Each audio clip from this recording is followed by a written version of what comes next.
Shalom guys, welcome back to Get Inside. Ketemu lagi sama aku Olive dan Aku Mima. Nah teman-teman gimana nih kabarnya? Semoga kalian dalam keadaan sehat dan selalu baik-baik aja ya. Namun apapun keadaan kita nih, mungkin ada yang sekarang lagi sedih, ada yang mungkin lagi senang, bahagia, ada yang mungkin dalam keadaan kecewa, mungkin gelisah dan takut, atau apapun keadaan kita. Aku mau ingetin kalian kalau apapun keadaan kita saat ini, Tuhan Yesus tuh sangat baik dalam hidup kita. Dan kita harus tetap percaya kalau kasih setianya itu selalu ada buat kita semua. Kalau gitu kita angkat lagu ini yuk bareng-bareng. Kalau langit hidup menjadi gulita, tiada berkas mentari, duniaku semakin gelap, tiada harapan. Dari mana datang pertolongan teguh, rasa jiwa berseru, hanyalah gunung Sion harapanku. Kan tetap percaya kasih setiamu takkan terhenti, bagaikan tetesan embun di pagi hari. Dan kau kawal langkahku lewati curam tebing jalan ini, kau genggam tanganku erat, di dekat hatimu ku lekat sampai rumah. Kita ulangi lagu dari awal ya teman-teman. Kita katakan, kalau langit hidup jadi gulita, tiada berkas mentari, duniaku semakin gelap, tiada harapan. Dari mana datang pertolongan teguh, rasa jiwa berseru, hanyalah gunung Sion harapan. Ku kan tetap percaya kasih setiamu takkan terhenti, bagaikan tetesan embun di pagi hari. Dan kau kawal langkahku lewati curam tebing jalan ini, kau genggam tanganku erat, di dekat hatimu ku lekat sampai rumah. Ku kan tetap percaya kasih setia akan terhenti, bagaikan tetesan embun di pagi hari. Dan kau kawal langkahku lewati curam tebing jalan ini, kau genggam tanganku erat, di dekat hatimu ku lekat sampai rumah, sampai rumah, sampai rumah. Yeay! Teman-teman, sekarang saatnya untuk kita mendengarkan kebenaran firman Tuhan. Yuk kita teduhkan hati kita siapkan hati kita mau menghadap Tuhan. Dengan tulus kita mau nyanyikan lagu ini.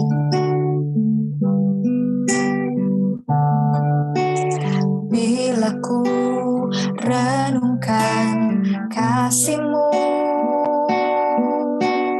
dalam kisah hidupku,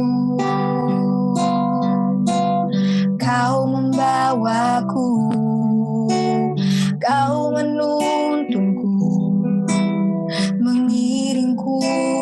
masuk rencanamu.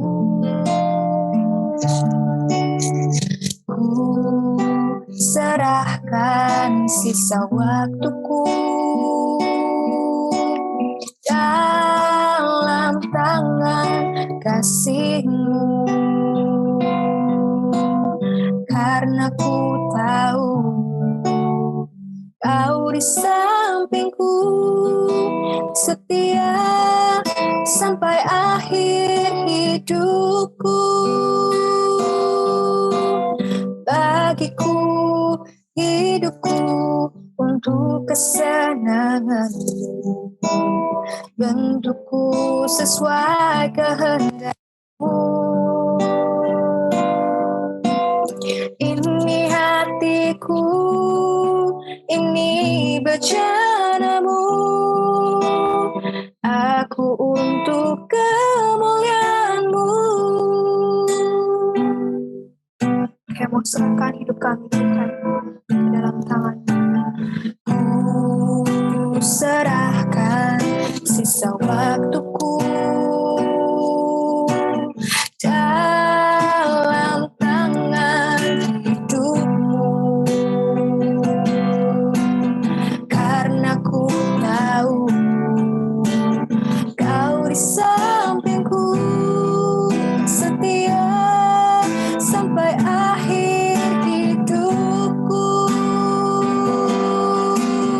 Bagiku hidupku untuk kesenangan, bentukku sesuai kehendak-Mu.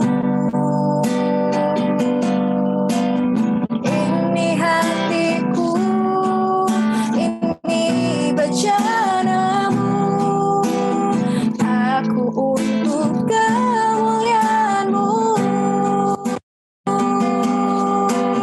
Bagiku hidupku untuk kesenangan, bentukku sesuai kehendak-Mu.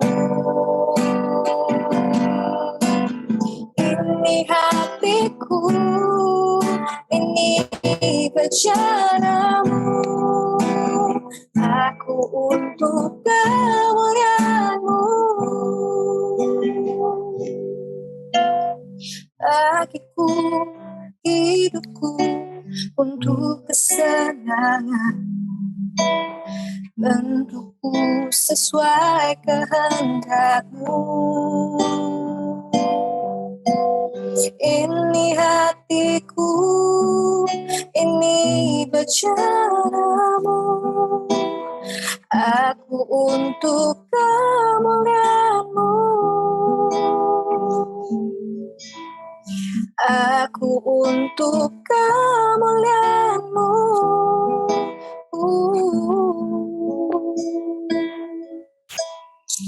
Aku untuk kemuliaan-Mu. Mari kita berdoa. Bapa, biar ibadah kami didapati berkenan di hadapan-Mu. Kami menghadap hadirat-Mu dengan sikap hati yang hormat dan sungguh-sungguh haus dan lapar untuk mencari kebenaran, bukan untuk mencari pembenaran. Bentuk kami, proses kami, dan biar kami semakin mengenal Engkau secara utuh dan benar. Terima kasih Bapa. Amin. Shalom teman-teman. Yuk, ibadah kali ini saya akan bahas tentang decisions atau keputusan. Ya, kalau kita melihat diri kita atau kita melihat orang-orang di sekitar kita, kita semua nih ya ada di titik ini karena keputusan-keputusan yang kita ambil di masa lalu kita. Seseorang yang saat ini hidupnya sehat karena ada keputusan-keputusan kecil yang pernah dia ambil dan terus dia lakukan. Ya, hidup kita atau hidup orang-orang sekitar kita, ya itu dibentuk oleh keputusan. Ada keputusan yang kita syukuri, ada keputusan yang kita sesali, ada keputusan yang membuat kita trauma, ada keputusan yang membuat kita bahagia. Dan semua ini begitu memorable, semua ini begitu teringat di memori kita. Ya, keputusan-keputusan yang kita sesali, keputusan yang salah, Itu bisa membuat kita trauma, jadi takut mengambil keputusan, jadi nggak mau mengulang kesalahan. Keputusan yang membuat kita bahagia akan membuat kita mau lagi melakukannya, gitu ya. Nah, menurut seorang profesor dari Columbia Business School, namanya Profesor Sheena Iyengar, dalam surveinya dia nih terhadap 2.000 orang Amerika, rata-rata setiap orang Amerika itu harus mengambil sekitar 70 keputusan setiap harinya. Ya, ini orang Amerika ya. Mungkin orang Indonesia lebih banyak, lebih sedikit nggak tahu. Tapi anggap angkanya sama. Ya, ada 70 keputusan loh setiap harinya yang harus diambil. Keputusan sarapan apa, pakai baju apa, sepatu apa, jam tangan yang apa, dan lain sebagainya. Banyak banget ya ternyata. Nah, saking banyaknya keputusan yang harus diambil dan saking pentingnya keputusan ini dalam hidup manusia, ya, makanya teman-teman akan menemukan ada begitu banyak jurnal yang ditulis oleh para peneliti, buku yang ditulis oleh para penulis buku tentunya, para akademisi. Mereka ini berusaha membongkar dan melakukan analisa gimana sih proses pembuatan keputusan itu terjadi. Mereka berusaha mengerti agar melalui tulisannya mereka atau bukunya yang mereka tulis, mereka bisa memberikan rekomendasi bagaimana cara membuat keputusan yang benar dan bagaimana cara menghindari kita bisa agar tidak membuat keputusan yang salah. Semua berusaha membuat keputusan yang benar, ya kan? Semua berusaha agar tidak membuat keputusan yang salah. Tapi pertanyaannya adalah, apa sih keputusan yang benar itu? Seperti apa keputusan yang benar? Dan apa sih keputusan yang salah itu? Mungkin nggak atau bisakah kita atau orang lain menilai apakah sebuah keputusan yang diambil seseorang itu adalah keputusan yang benar? Bisa nggak? Atau keputusan yang diambil seseorang itu keputusan yang salah? Siapa yang berhak menilai? Siapa yang berhak menilai apakah keputusan kamu mengambil jurusan A adalah keputusan yang salah atau yang benar? Siapa yang berhak menilai? Ya kan? Ada nggak yang bisa menilai? Ya. Mengapa bisa sebuah keputusan yang sama? Ya, keputusannya sama nih. Tapi buat si A ini keputusan yang benar, tapi buat si B ini keputusan yang salah. Padahal keputusannya sama. Misalnya, seseorang yang lahir di keluarga yang sama. Katakan dia anak kembar ya, anak kembar. Ya, bahkan anak kembar pun sebenarnya banyak hal yang beda, tapi yang paling dekat mungkin anak kembar. Ya. Si A memutuskan untuk kuliah.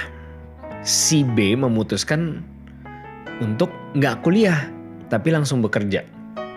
Nah, 10 tahun kemudian, waktu ditanya, apakah keputusan terbaik dalam hidup kalian masing-masing, si A akan menjawab kuliah mungkin gitu ya.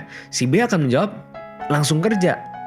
Nah, buat si A dan si B, keputusannya masing-masing adalah keputusan yang benar buat mereka. Jadi kan ini menimbulkan pertanyaan, keputusan mana yang benar? Keputusan apa yang salah? Ada formulanya gak sih? Ada keputusan yang pakem gak sih? Apakah ada pilihan-pilihan yang pasti menghasilkan hal yang baik, ada pilihan-pilihan yang pasti menghasilkan hal yang salah? Ya kan, kita mau tahu itu supaya apa? Supaya kita bisa menghindari. Itulah kenapa kita banyak dengar podcast, baca buku, supaya apa? Supaya kita tidak mengulang kesalahan-kesalahan yang sama. Tapi pertanyaannya ya itu lagi, balik lagi. Siapa yang bisa menentukan apakah keputusan A benar atau keputusan B benar? Siapa yang bisa menilai? Ya. Nah, hal penting yang harus kita sama-sama ingat, ada miliaran manusia di dunia. Ya, dan masing-masing itu punya tujuan spesifik dengan kehadirannya di dunia ini. Ya. Dan ini berkaitan erat dengan takdir kita dilahirkan. Ada yang dilahirkan di daerah perkotaan. Ada yang ditakdirkan lahirnya di daerah pedesaan. Ada yang ditakdirkan lahirnya di tengah-tengah keluarga yang sangat-sangat berkecukupan atau bahkan kaya atau bahkan konglomerat. Ada yang ditakdirkan lahir di keluarga yang terbatas secara ekonomi atau bahkan miskin, kesulitan ekonomi. Nah, takdir ini berhubungan dengan tujuan spesifik setiap kita yang berbeda-beda. Ya, yang lahir di tengah keluarga yang kaya ada tujuannya. Yang lahir di tengah keluarga dengan ekonomi terbatas juga ada tujuannya. Ya, walaupun mungkin kemiskinannya akibat dari dunia ini yang sudah semakin jahat. Ya, walaupun mungkin kelahirannya di keluarga yang kurang beruntung itu akibat dari dosa dan keinginan manusia yang membuat dunia ini menjadi lagi tidak adil. Tapi apapun takdir, apapun tempat di mana setiap manusia dilahirkan, terlepas dari itu akibat dari dosa yang sudah mengotori di dunia ini, tapi Tuhan tetap memberikan tujuan yang spesifik buat setiap dari kita.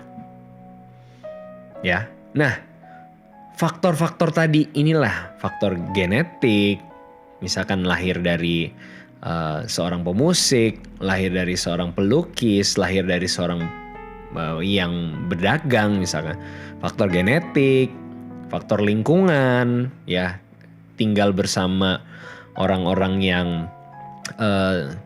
selalu ngomongin teknologi, orang-orang yang selalu update dengan teknologi, orang-orang yang selalu ngomongin misalnya tren pakaian gitu ya, yang kita tumbuh bersamanya bersama dengan lingkungan ini ya sejak lahir. Inilah yang akan kemudian berhubungan erat dengan terbentuknya minat kita, terbentuknya bakat kita, dan terbentuknya passion kita yang nantinya akan menggiring kita untuk mengambil keputusan berdasarkan hal-hal tadi ini. Ya, orang yang terlahir dari keluarga yang update dengan teknologi, selalu ngomongin teknologi, AI, IoT, dan lain sebagainya gitu ya. Nanti pasti pada saat kemungkinan besar gitu ya, mungkin walaupun gak selalu juga, tapi ini akan menggiring dia dengan lebih tajam sehingga nanti pada saat kuliah misalkan dia akan ngambil jurusan yang relevan dengan pengalamannya dia, akan relevan dengan lingkungannya dia. Itulah kenapa banyak yang ayahnya polisi, kakaknya polisi, dia juga nggak ragu untuk mengambil keputusan untuk ikut pendidikan kepolisian. Ya, karena lagi-lagi faktor-faktor tadi, faktor genetik, lingkungan yang kita tidak bisa pilih dari sejak lahir, ya, itu berperan membentuk minat, bakat, passion yang akhirnya akan mempengaruhi keputusan-keputusan kita. Ya. Untuk setiap orang bisa memenuhi tujuan spesifik ini nggak terlalu sulit. Ya, apalagi sekarang ini udah ada tes minat bakat. Terus akses juga udah lebih terbuka lebar. Ya, ada sosial media yang bisa membantu kita. Kamu mau belajar apa, sosial media udah ada semua. Ya, yang bisa membantu kamu mempertajam, yang bisa membantu kamu menggiring kamu untuk menemukan minat kamu, bakat kamu, dan bahkan membantu kamu untuk bisa mengambil keputusan agar kamu bisa mengejar tujuan atau bisa menjalani tujuan spesifik kamu. Ya, asal kita rajin, asal kita disiplin, belajar, bekerja keras, setiap kita akan bisa menjalani dan mencapai tujuan spesifiknya. Bahkan bagi beberapa orang yang punya extra privilege nih ya, bisa jadi nggak terlalu sulit sih untuk mengambil keputusan. Karena ada dana cukup, ada koneksi-koneksi dari orang tua, ya. Tapi balik lagi, hal-hal itulah yang akan membentuk kita mengambil keputusan yang berkaitan dengan tujuan spesifik. Ya. Nah, ini berhubungan dengan yang tadi gua share di awal, bahwa keputusan-keputusan ini benar atau salahnya beda-beda, bergantung sama apa? Bergantung sama tujuan spesifik kamu apa. Tujuan spesifik si A apa? Tujuan spesifik si B apa? Ya. Nah, ini kalau kita bicara tujuan spesifik, benar atau salah sangat-sangat relatif. Karena bergantung sama hal-hal tadi. Itulah kenapa kita tidak bisa menjudge keputusan kamu kuliah salah. Keputusan kamu sampai S3 salah. Harusnya kamu langsung kerja. Oh, tar dulu. Buat si A sama si B beda. Karena minat, bakat, faktor genetik lingkungannya itu yang membentuk minat dan bakat sampai dia akhirnya mengambil keputusan itu. Dan buat masing-masing orang-orang ini, buat setiap miliaran manusia di dunia ini, masing-masing punya keputusan yang terbaik buat dirinya dalam konteks tujuan spesifik. Ya, karena beda-beda. Tujuan spesifik inilah yang membuat benar atau salahnya keputusan setiap orang berbeda-beda. Ya, bahkan kalaupun sampai salah nih, ya misalkan, wah gue salah nih, harusnya gue kemarin ngambil kerjaan di bidang ini. Wah, harusnya kemarin gue jurusan kuliahnya ngambil jurusan ini. Itu masih bisa dikoreksi. Itu masih bisa diperbaiki. Kita tahu ada banyak orang-orang yang baru menemukan passion atau panggilan khususnya ini atau tujuan spesifiknya ini di umur 30, 40 atau bahkan 50. Ya. Nah, ini kalau kita bicara tujuan spesifik. Jadi soal keputusan dalam konteks tujuan spesifik, ya, ini beda-beda. Tidak ada yang benar atau salah. Karena setiap orang dibentuk dari faktor genetik, lingkungan, ya, dan perjalanan hidupnya juga. Ada orang yang males-malesan, ada orang yang nggak rajin, ada orang yang nggak disiplin. Akhirnya tujuan spesifiknya baru ketemu nanti di umur berapa. Ada orang yang dari sejak sedini mungkin udah rajin, gali potensi dan lain sebagainya, ya, sehingga akhirnya keputusan-keputusannya dia membantu dia untuk mencapai tujuan spesifiknya dengan lebih cepat, tajam dari sejak awal. Tapi tidak bisa kita menilai tujuan si A atau tujuan si B, keputusan si A atau keputusan B adalah keputusan yang salah. Karena masing-masing punya tujuan spesifiknya. Dan tujuan spesifik ini diberikan oleh Tuhan. Nah, ini membawa kita ke tujuan yang lebih besar, yang lebih perlu kita pertimbangkan keputusannya. Kalau tadi kita bicara tentang keputusan-keputusan dalam hal tujuan spesifik, ya. Tapi kalau tujuan umum, ini sama untuk setiap manusia. Apalagi buat orang percaya. Kalau tujuan spesifik beda-beda setiap orang, ya, karena ada faktor genetik, faktor lingkungan, beda-beda dan tidak bisa kita judge benar atau salah. Tapi kalau untuk keputusan yang ini harus diperhatikan betul-betul. Karena ini berkaitan dengan tujuan umum. Ya, tujuan umum setiap manusia, apalagi setiap orang percaya, itu sama. Ada satu tujuan umum yang sama yang dimiliki oleh setiap manusia, yaitu untuk menjadi serupa Kristus, menjadi anggota kerajaan surga dan memerintah bersama dengannya. Ini satu. Ya, serupa seperti Kristus supaya kita menjadi anggota keluarga kerajaan surga dan kemudian kita memerintah bersama dengannya di langit baru, bumi baru. Ini tujuan umum yang Tuhan mau kita semua capai. Tuhan tidak menghendaki ada satupun yang tidak mencapai tujuan ini. Ya, semua punya tujuan yang sama. Tapi tujuan ini akan lebih relevan buat orang-orang yang percaya. Buat orang-orang yang beriman. Ya, buat orang-orang yang mengaku Tuhan. Mengaku Yesus adalah Tuhan. Ini tujuan yang utama dan yang sama untuk semua orang. Ya, walaupun Tuhan menginginkan ini jadi tujuan setiap manusia. Tapi ada manusia-manusia yang bebal memilih untuk hidup untuk dirinya sendiri. Nah, inilah yang harus kita ingat. Ini jauh lebih penting daripada keputusan-keputusan yang berhubungan dengan tujuan spesifik kita. Karena tujuan umum ini akan menentukan nantinya tujuan spesifik kita juga. Mengenai tujuan umum, ya, kalau bicara tentang tujuan umum, juga ada keputusan-keputusan yang harus kita ambil yang akan membawa kita sampai mencapai tujuan umum ini. Tujuan setiap orang ini. Dan ini harus dibangun dari keputusan-keputusan yang tepat. Keputusan-keputusan yang tidak boleh salah. Kenapa? Karena setiap keputusan kecil yang berkaitan dengan hal ini akan menentukan keputusan kita selanjutnya. Orang yang terbiasa melegalkan bohong-bohong kecil akan sampai di satu titik di mana kebohongan nggak lagi terasa salah. Ya, saya dulu satu cerita yang saya sering ceritakan. Waktu zaman sekolah itu, saya terbiasa minta ke guru, udah Bu, saya aja yang fotokopiin. Kesannya terdengar baik. Tapi sebenarnya saya akan bawa ke tempat fotokopian yang budgetnya di bawah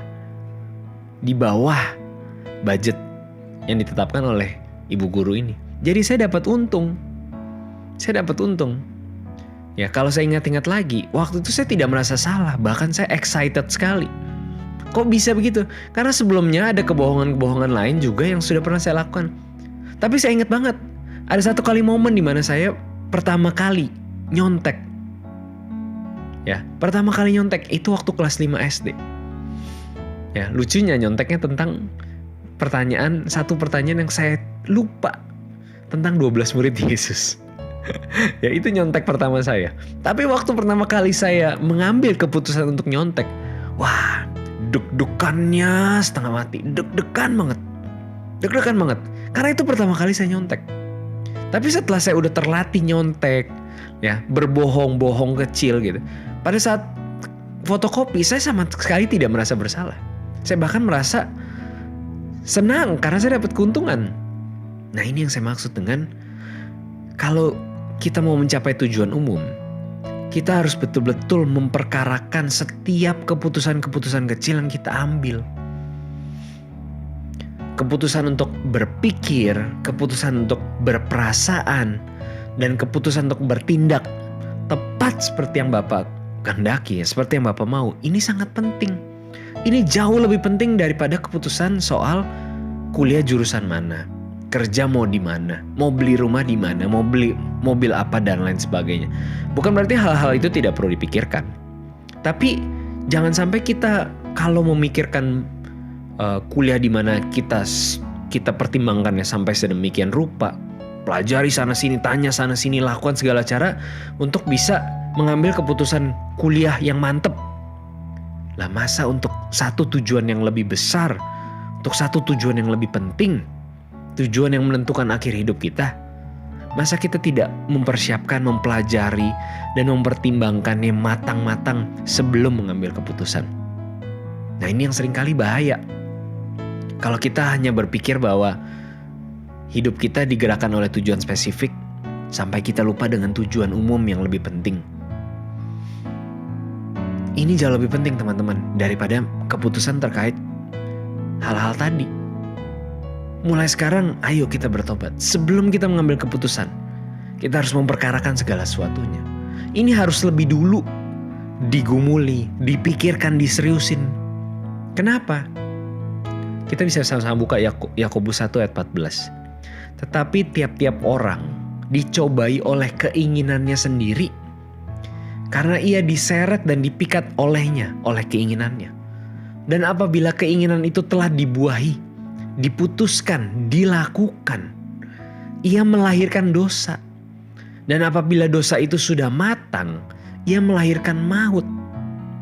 Ingat, ini menjadi dosa karena ini berangkat dari keputusan yang dilatar belakangi, keputusan yang diakibatkan oleh keinginan sendiri, keinginan masing-masing kita. Nah, Yakobus 3 ayat 16 mengingatkan, sebab di mana ada iri hati dan mementingkan diri sendiri, di situ ada kekacauan dan segala macam perbuatan jahat. Rasul Paulus juga pernah berkata, tidak ada yang baik dalam daging kita ini. Tidak ada yang baik dalam keinginan-keinginan kita. Keinginan-keinginan kita itu diisi oleh iri hati.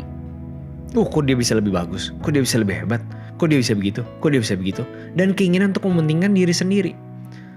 Kamu bayangin, coba kita sama-sama bayangkan, kalau keinginan kita dipenuhi oleh iri hati dan mementingkan diri sendiri, maka apa yang akan dibuahi? Ya, seperti kata Yakobus 3 ayat 16, yang akan dibuahi keputusan kita.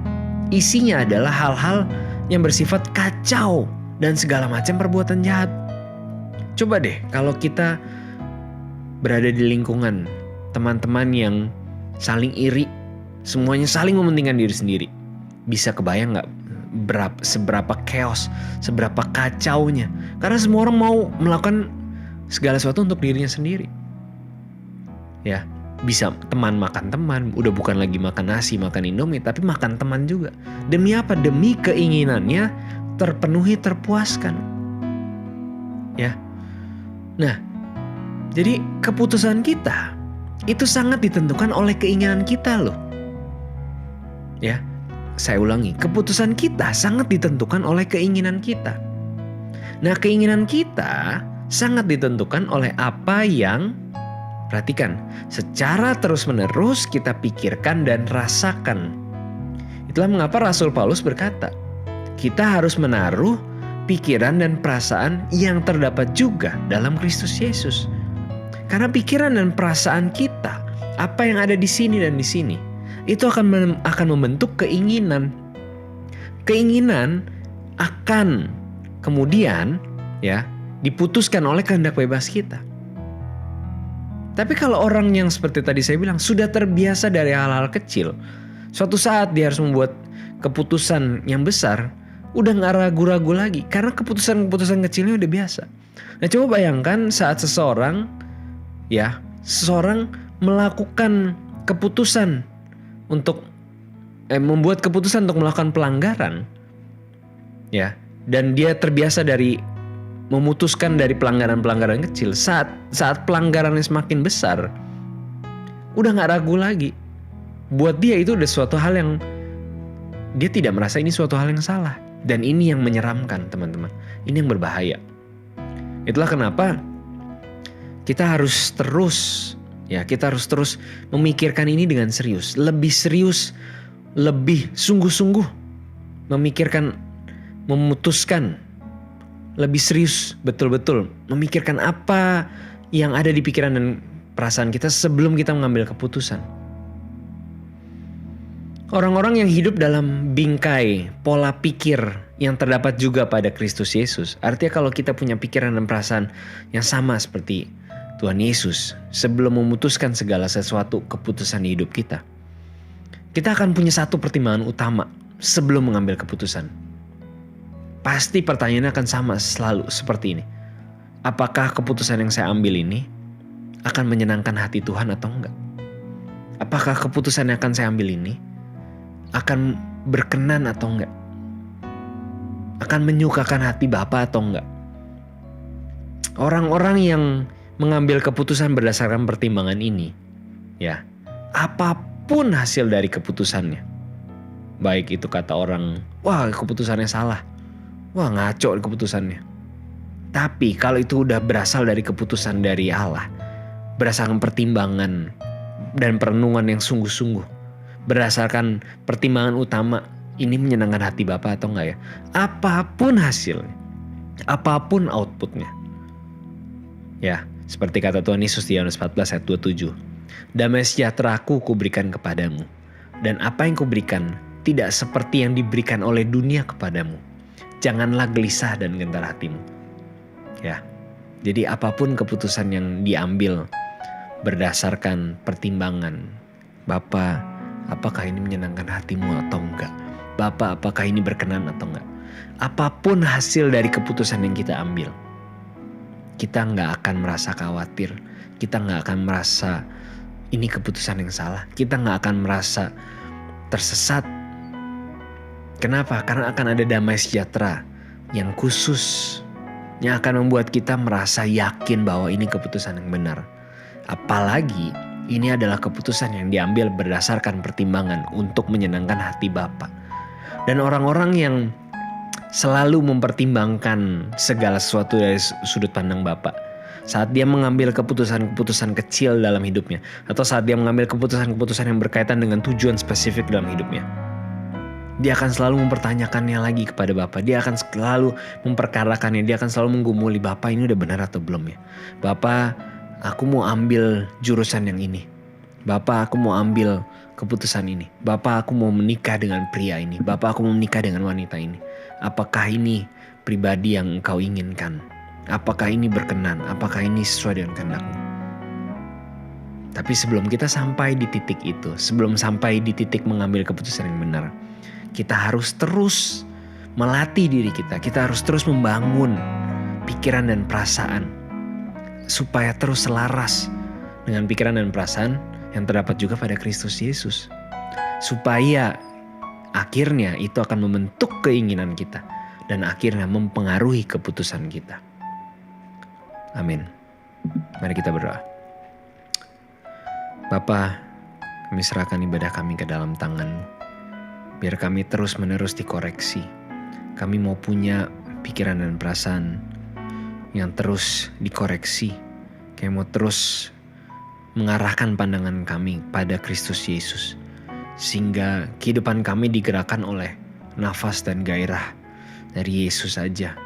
Sehingga setiap keputusan-keputusan yang kami ambil bukan keputusan yang berangkat dari keinginan untuk menyenangkan diri sendiri atau keinginan untuk lebih hebat dari orang lain.